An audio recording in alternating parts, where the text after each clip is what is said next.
ঈদুল আজহা ঘিরে অবৈধভাবে ভারতীয় পণ্য আনতে তৎপর চোরাকারবারি চক্র।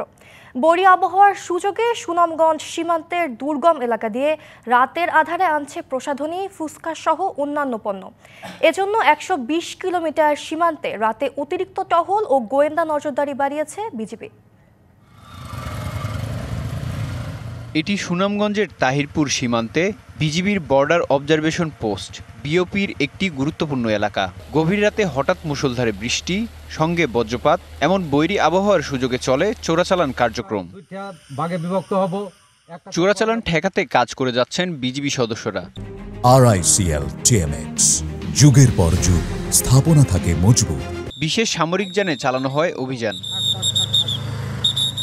সম্প্রতি সীমান্ত এলাকা থেকে উদ্ধার করা হয় প্রসাধনী, ফুচকা সহ ১.৫ কোটি টাকার ভারতীয় পণ্য। তবুও রাতে ঝড় বৃষ্টি হলে তৎপরতা বাড়ে চোরাকারবারিদের।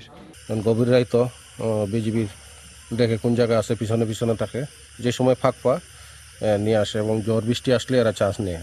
রাতের বেলা এটা 12টার পরে এটা ওদের টলপাটি জেলা চেঞ্জ হয়, কিছু লোক মানে বেলা ওরা তারা ওরা দৌড়িয়া ফেলায় নিয়ে, আর টলা আসলে পরে এরা দৌড়ে ধরেও।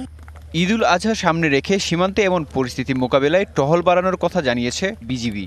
যখন রাতের আধারে চোরাকারবারিরা যাদের মালামাল নিয়ে আসার তৎপরতা বৃদ্ধি পায়, তো এই প্রেক্ষিতে আমরা কিন্তু দিনের চেয়ে রাতের যে টহলের যে ম্যান পাওয়ার স্ট্রেংথ, এটা কিন্তু আমরা অনেক বৃদ্ধি করি।